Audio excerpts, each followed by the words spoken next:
You got your beer? That's a new beer. We haven't had that at home before. We've not. It's called Calidad. No, it's not. It's called Calidad. That's what I said. Which I think means heated. What does that mean? It means quality. Quality. Yeah, Yeah. of course. There we go. Calidad. Calidad. That's the American way to say it. Quality Mexican style cerveza. That's what it is. It's a little concerning Mexican style is in quotes, but It really is. it totally is Mexican style. Oh. That doesn't feel very genuine. No, you could just say Mexican style. You don't need to put that in quotes unless you're... Yeah. It's not bad.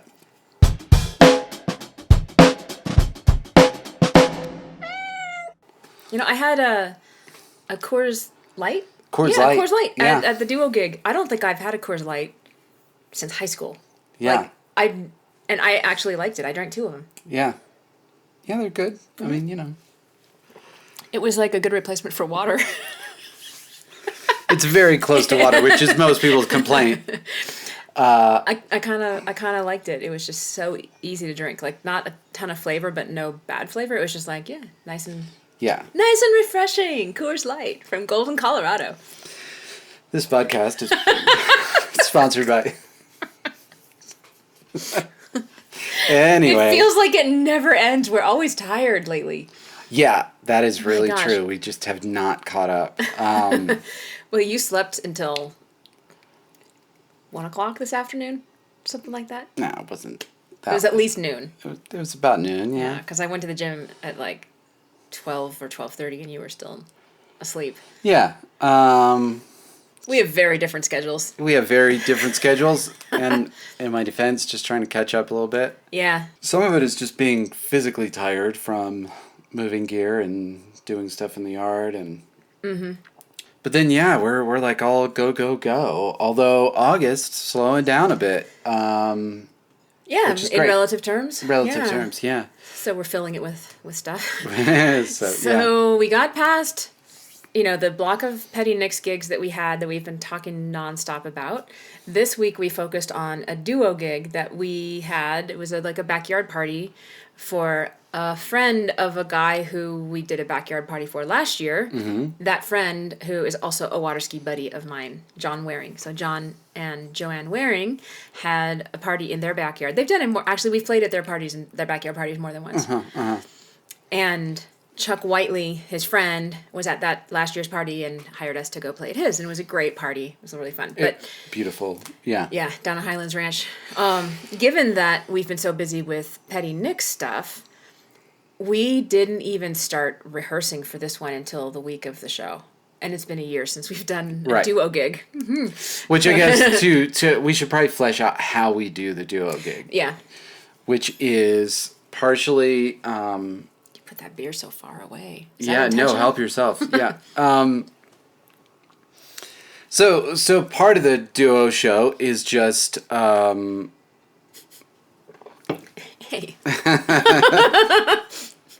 Put it right there. We go. Right in there. Yeah, so the duo show is a little bit, maybe a third, just me playing guitar and you singing. Right. Depends on the show. Sometimes this show they wanted us to be kind of low-key and quiet for the first part of it, so we did a little more of that. Just me playing guitar and the vocals. And the other part of it, we do the whole looper thing, which... If you have any questions about, you can go on YouTube and type in looper songs or looper covers or whatever. And basically what it is a floor pedal that they're often called phrase recorders. Basically it means it will record a small amount of something and then just loop it. That's what they call it, a looper. And the one I use has 3 different loop slots, so I can either... make sections of songs, so the verse has this little figure, and a lot of times what we'll put in is the bass line and maybe like hit the guitar and make some drums.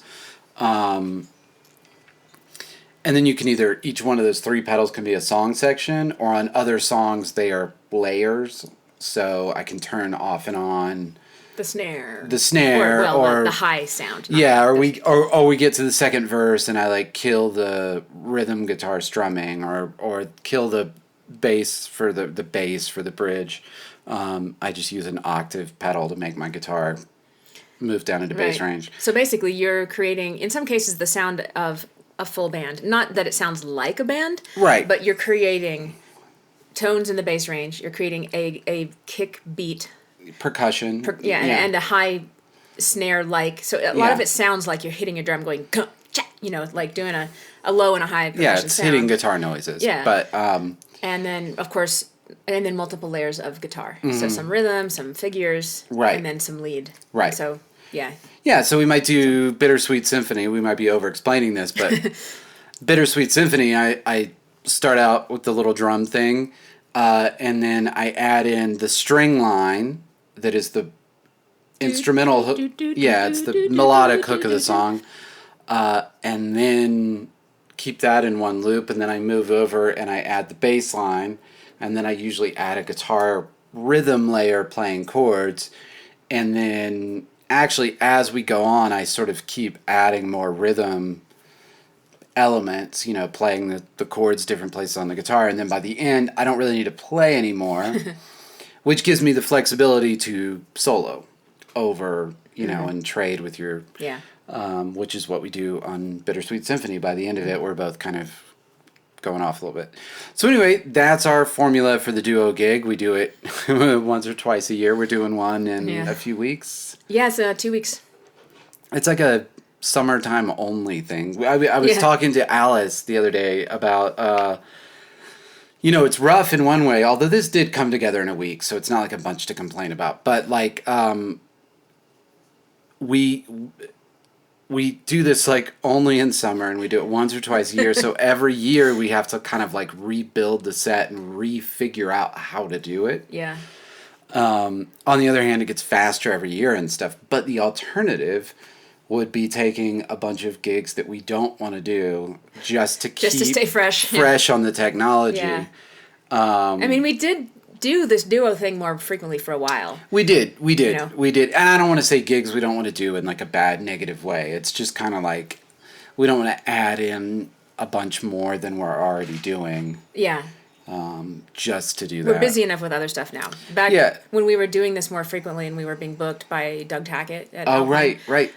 Doug, great guy. We didn't have nearly as many other shows as we do now. And so this was kind of filling in our gig schedule for a couple of years. And we played at, what's that place in Boulder that we played outdoors a few times? Right on Boulder. The hotel? Yeah, the Boulderado. The Boulderado. Yeah, we played on the outdoor patio of the Boulderado several times. That was really nice. I've sent my mom that picture. They have that water fountain that's like the 1861, it's in the lobby. That place has been a hotel or a building of some type since like 1860, and they have like a pretty awesome historical thing. So yeah, we did Hotel Boulderado and some more outdoor stuff. We did some restaurants and bars. And stuff. That big room in Evergreen that we did.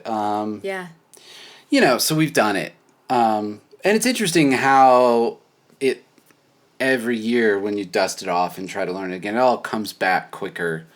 Yeah. And we add new songs every time. I mean, that's the other thing is and I was thinking while we were playing, I'm like, I'm really glad we do that. I'm really glad that it's not just like, here's the 40 or 50 songs and like, let's just relearn them. Like, every year we add. You come across songs by playing with other people or hearing them on the radio. You're like, that would be a good ad.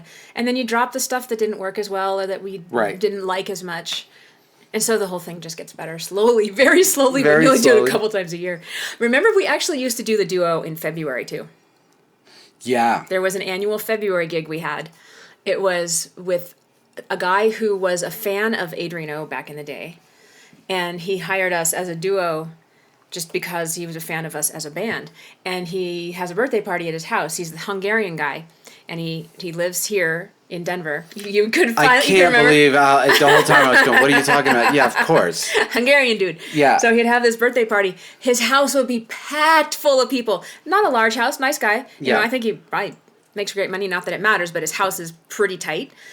But it was packed. but I mean, we would be sitting, we sat kind of like behind where the front door opened, like in the corner. Right. And the front door would open, it would kind of like touch my chair.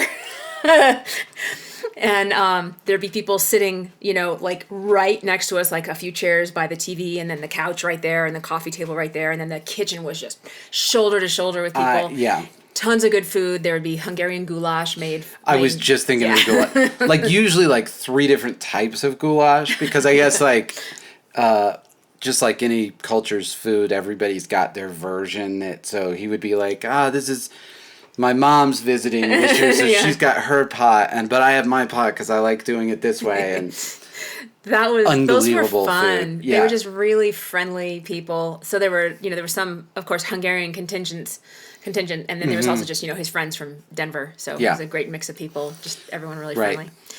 So what? Oh, I was just thinking of there was a Chinese young woman there, and she had made traditional peanut noodles, which are not noodles made out of peanuts. It's basically just like spaghetti, but then it has like a peanut sauce. Thanks for explaining that. Yeah. And I guess she thought it was funny because it's apparently like a breakfast food where she's from. Oh my God. So, but she brought it to the thing and she thought it was funny. And I got obsessed with it and tried to make it for like months afterwards and never really figured out how to. It was just kind of like lo mein or something, but it was peanut based. It was anyway. Really slowing down the pod here. This is now a recipe podcast. Yeah, we decided to. We're going to just talk about food. Talk about foods that we've eaten. So anyway, we did the party Saturday. And we have a couple things to talk about there. I have one thing. Okay. Well, I mean, we had a challenge. Quite a challenge. That I've never seen this happen to you, but Justin's acoustic guitar pickup stopped working right before, 20 minutes before we were going to start playing. We're sound checking. Yeah, we're just finishing sound checking, and his guitar stopped. Something in the, there's a strap button where the strap goes on, and that doubles as where the cable plugs in. And, we were just kind of sound checking, and just like something gave in there, and it like moved on me. And so far, no news on what broke, or I need to take it into a shop because it's beyond. Yeah, and we have that gig in like less than 2 weeks. Yeah, so I'll take it to Chris at Spaceman. Cool. Spaceman Guitars, absolutely my recommendation in Colorado. Chris is the best, very reasonable. So what did you do? So we got very lucky, and our buddy Jim, who we have played with at the last year's summer party. Yeah, a couple times. He was going to come jam with us either way, just kind of come up and do 3 songs or so. And luckily he was coming anyway, so he brought another guitar, and we were able to... Started pretty much on time. Yeah. I mean, it was very weird because it was a beautiful 1974 Martin D28, which is a very desirable guitar. But it's also the opposite of the guitar that I was playing in terms of tone and kind of balance and stuff. So it was not doing all of the things that... and as you noticed, it really wanted to feed back a lot. My guitar is made to be played... It just isn't as feedbacky. That said, beautiful sounding instrument. I said as soon as I picked it up, I was like, wow, this is like 20 times better than any guitar I own. So it wasn't bad at all. It was just different. Yeah. But we got through it. It was great. I don't know that there's any takeaways. Well, actually, there was something I wanted to talk about. It's not like a takeaway for us, but it's something that non-musicians might not know about. So we did have Jim join us on a few songs. We were fine with that, first of all, because we've done it before, but also we were fine with it the first time around because we vetted him. Right. He is in a band that actively plays out, and he is a performer. Yeah. And we also had someone else join us to sing. I can picture her name in my head. I just can't. Oh, yeah, one of his bandmates, Mary. I can't remember her last name, but she sang White Rabbit. She did great. And somebody, Kim Birch, Also. Yeah, right. Kim Birch from the came up. something All Stars. Yeah. Anyway, so the thing I want to say is I think a lot of times when you're in a kind of a more casual music setting like a backyard party, people can assume that it's okay to just come up and play with you or sing with you. Mm-hmm. Like, oh, do you know this song? Oh, can I sing it? Or can I come play with you? And it's not always. Let me just say that.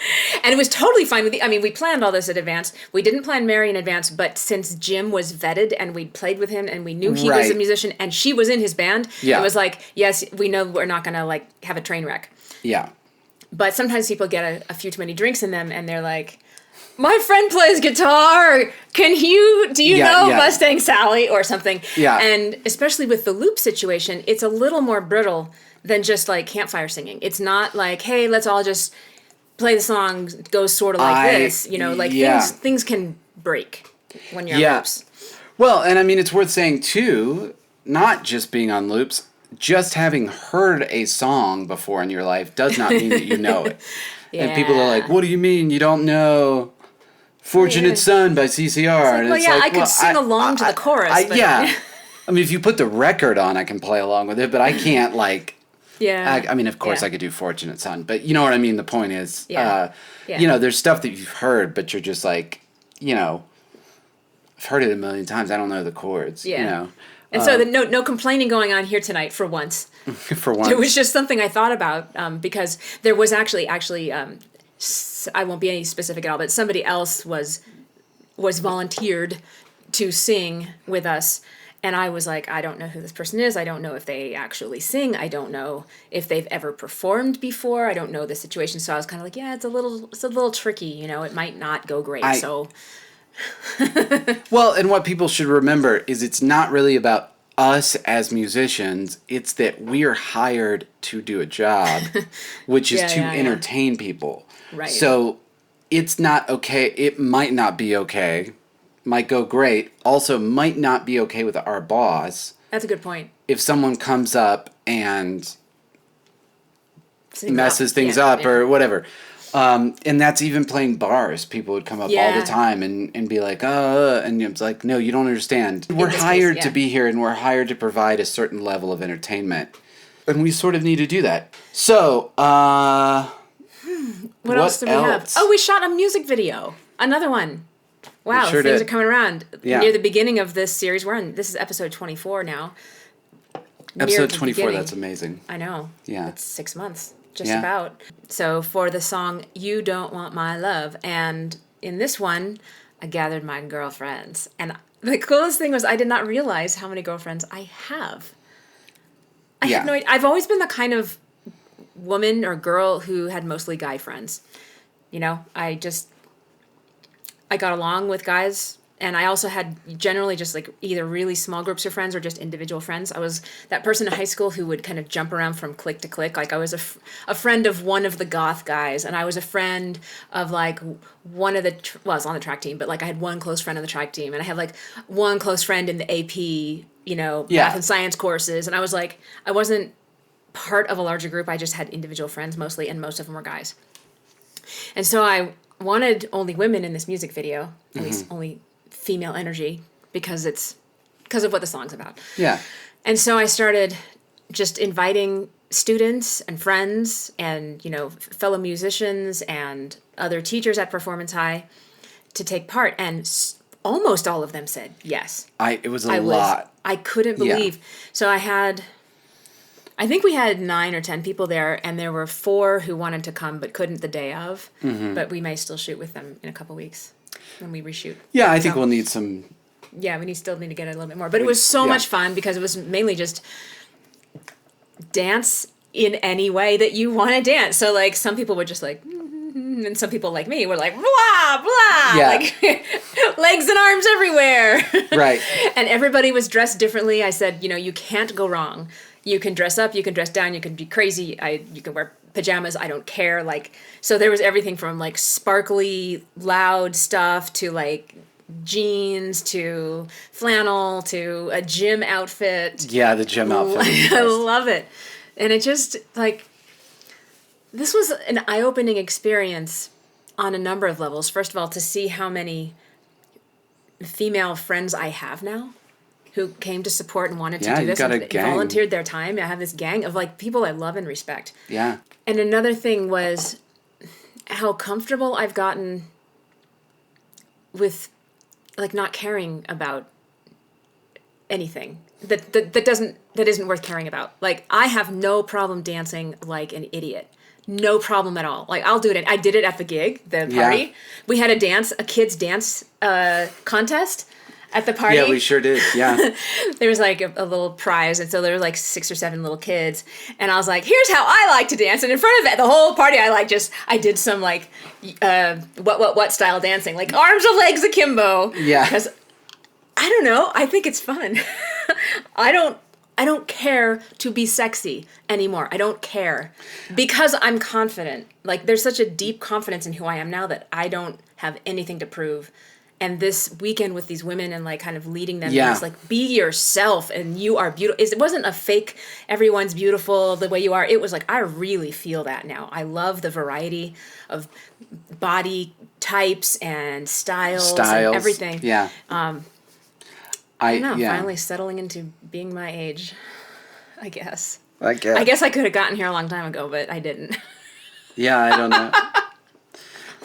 Yeah, I think the video is going to turn out great. Mm-hmm. It's a lot of different, there were shots I wish I would have gotten in hindsight, in very quick hindsight. We just did that last night, but well, we'll get some more. Just starting out.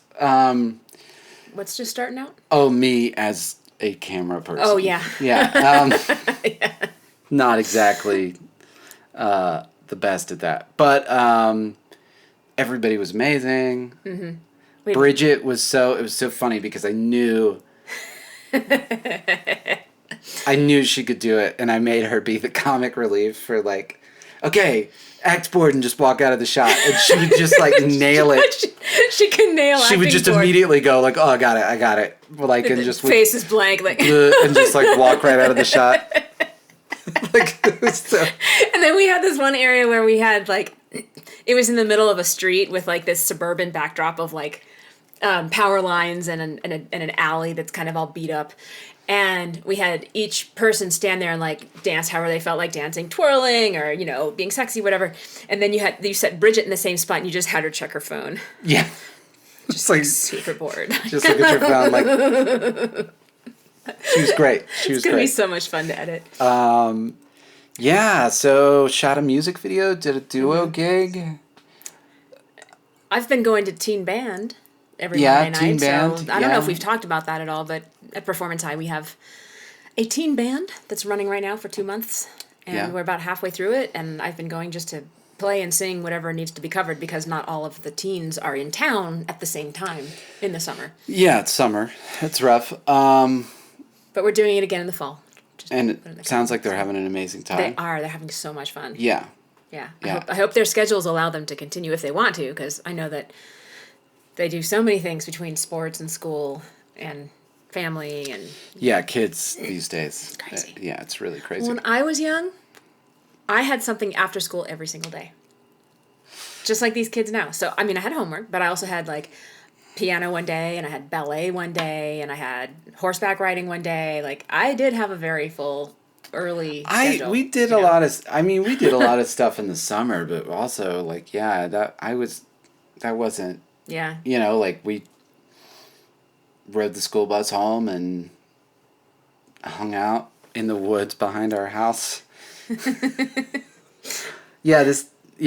spent a lot of times hanging out in the woods. Probably getting high at far too young an age, I would bet. I wouldn't say that on a podcast, but